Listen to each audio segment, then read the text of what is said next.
안녕하세요. 오늘 완전 코인만 관련된 영상은 아니지만 제가 요즘 투자를 어떻게 해야 할지 그리고 투자 외에 어떤 생각을 가지며 살아갈 것인지에 대한 고민이 많았는데 최근에 되게 좋게 본 영상 하나가 그 질문들이랑 고민들의 답을 많이 해준 것 같아서 여러분들에게 공유를 해드리고자 이 영상을 찍게 됐습니다. 사실 제가 엄청 어릴 때 10살 정도 전에는 부모님 세대 분들이 늘 하신 얘기가 월급 꾸준히 잘 나오는 직장 찾아서 저축 계속 하면서 살다 보면 내 집 마련도 될 것이고 가족도 꾸릴 수 있고 행복하게 살 수 있다는 얘기를 많이 하셨어요. 조금 더 크니까 10대쯤에는 이제 형들 세대의 사람들이 요즘은 월급 나오는 걸로 꾸준히 미국 ETF에 장기 투자하면 자기들처럼 집도 살 수 있고 언젠가는 경제적 자유도 이룰 수 있을 것이다 라는 얘기를 많이 했던 것 같아요. 한동안은 저도 이 말을 믿으면서 살아갔던 것 같아요. 근데 경제학을 처음 배우고 실생활에서 들었던 얘기들과 뭔가 괴리감이 있는 것들이 많은 거예요. 예를 들어서 이제 은행 지점을 지나가면 예금 금리가 어떻다 이런 게 많이 붙어 있잖아요. 그거랑 뉴스에서 물가 상승률이 몇 프로다 이렇게 나오는데 은행 금리랑 물가 상승률이 비슷한 거예요. 그래서 그때 깨달았죠.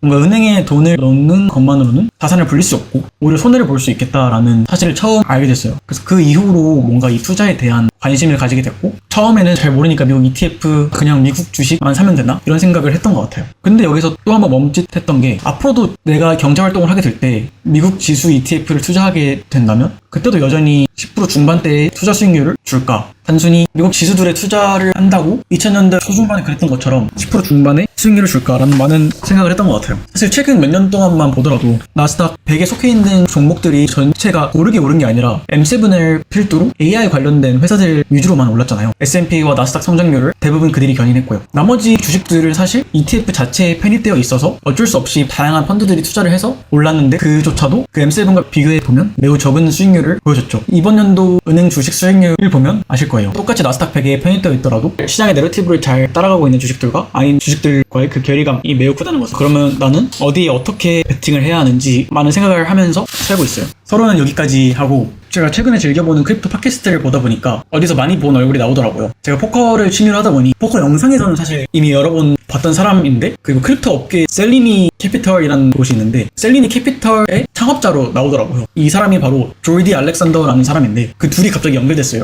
그 영상 포커 영상에서만 봤던 사람이 사실 셀리니 캐피털의 창업자구나. 이 사람이 최근에 한 인터뷰 영상이 제가 지금까지 했던 생각들을 좀 흔들어 놓고 경각심 역시 주었던 것 같아요. 이 영상의 핵심 메시지는 두 개예요. 첫 번째는 이 영상을 보게 될 대부분의 사람들에겐 미안하지만 사실 경제적 은퇴는 없다. 얼마를 모으면 은퇴를 해서 편하게 살아야지 이런 생각은 이런 가정은 앞으로 먹히지 않을 것이다. 그래서 계속 다음 투자 먹거리가 어디일지 생각하면서 살아야 한다. 그리고 두 번째는 20, 30대에게 가장 큰 투자는 사실 미래에 성장할 섹터에 자신을 노출시키는 것이라는 것이에요. 이 조디 알렉산더는 영상에서 이런 말을 해요. 패시브한 펀드에 투자한 ETF에 회의감을 가진다고 얘기를 해요. 지금 나스닥 기준 연 17%, S&P 기준 연 12% 정도의 상승률이 계속 유지될 확률이 매우 낮다라는 것이죠. 어느 정도냐면 이 주식시장 자체를 폰지, 거의 사기라고 생각을 한다고 해요. 지금까지 그렇게까지 수익률이 나올 수 있었던 건 정부가 사람들을 행복하게 하기 위해서 투자를 하던 돈을 풀던 어떻게든 계속 오르는 구조를 만들었기 때문이라는 거죠. 그리고 이 수익률 역시 저희가 운적으로 그냥 확률에 의해서 이 변동성이 컸고 미국의 성장이 다른 어느 나라보다 큰 시기를 겪었다는 것이죠.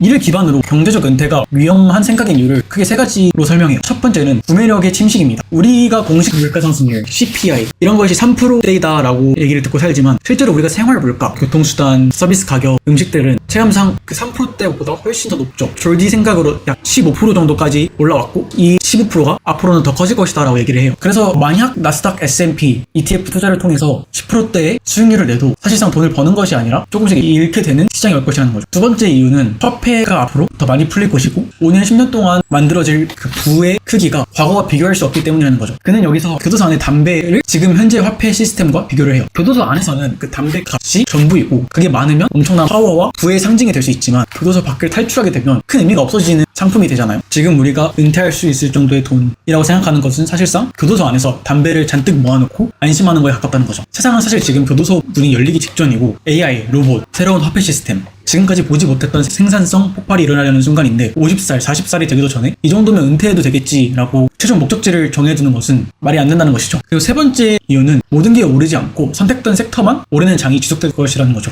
과거처럼 시장 전체 나스닥 100에 있는 종목들만 오더라도 모두 올라가지 않잖아요. 앞으로는 아주 소수의 섹터, 소수의 자산만이 폭발적으로 성장할 것이고 나머지는 그냥 좀비 기업들처럼 버티기만 할 것이라는 주장을 합니다. 즉 돈을 모아두고 패시브하게 그런 ETF에 투자하는 것은 매우 비효율적이라는 것이죠. 왜냐하면 그 ETF에는 이러한 좀비 기업들 역시 들어가 있기 때문이에요. 자, 그러면 우리 같은 20, 30대 사람들은 무엇을 할 것인가? 크게 세 가지로 얘기할 수 있을 것 같아요. 첫 번째로는 다음 AI, 다음 크립토 같은 섹터를 끊임없이 찾아야 한다. 아까 말했듯이 앞으로는 지금까지 예상하지 못한 비교할 수 없는 정도의 돈이 풀릴 것이고 그가 만들어질 것이에요. 그래서 벼락거지가 되는 것을 피하려면 만들어진 돈이 어디로 흘러갈 것인지, 정보와 자본이 어떤 섹터에 흘러갈 것인지를 남들보다 먼저 고민하고 찾을 수 있어야 한다는 것이죠. 졸디는 다행히도 몇 가지 섹터를 힌트를 줘요. 첫 번째는 당연히 크립토입니다. 특히 비트코인은 공급이 제한적이고 아직 시장 사이즈가 적어서 큰 펀드들의 돈이 들어올 수 있는 공간이 엄청 많다라고 얘기를 해요. 이 펀드들은 굴리는 돈의 규모가 너무 크기 때문에 지금 들어올 수 없는데, 이 크립토 시장이 점점 커지면 커질수록 그 펀드들이 약 5%, 10% 정도의 돈을 투자할 수 있는 환경이 올 것이라는 것이죠. 두 번째는 인간을 더 기술적으로 좋게 만드는 섹터예요. AI나 로봇이 커지면 커질수록 인간도 그에 맞춰 자연스럽게 자신을 업그레이드하고 싶어하는 욕망이 생길 것이라는 거예요. 뉴럴링크처럼 막 칩을 몸에 박는 정도의 익스트림한 케이스는 잘 모르겠지만 인간들은 끊임없이 자신을 발전시키고 싶을 것이고,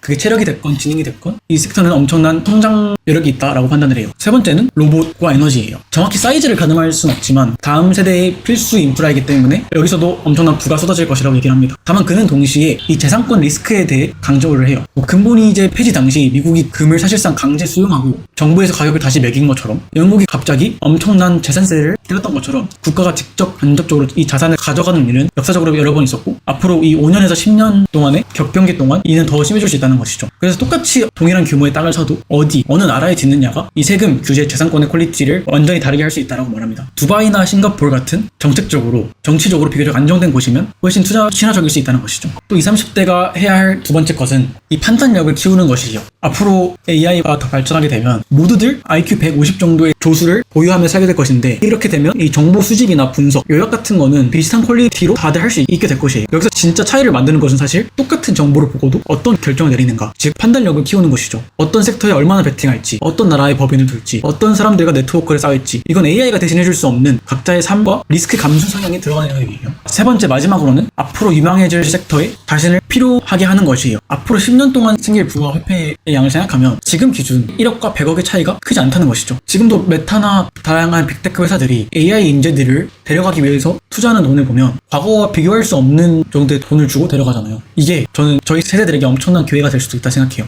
그만큼 부의 재분배가 크게 일어날 수 있는 시기이기 때문이죠. 그래서 저는 저를 포함한 20, 30대들에게 이렇게 얘기해주고 싶어요. 지금 몇 천만 원, 몇억 대의 자산을 굴리며 연 10%, 20%의 수익률을 키우기 위해서 시간을 쏟는 것보다는 자신의 가치를 키우는 게 미래에 훨씬 더 유용할 수 있다는 것이죠. 그래서 저 역시 이렇게 개인적인 투자를 하면서도 컨텐츠를 만들고 자격증을 준비하고 코딩 같은 미래에 더 쓸만한 스킬들을 계속 키우고 있는 것이에요.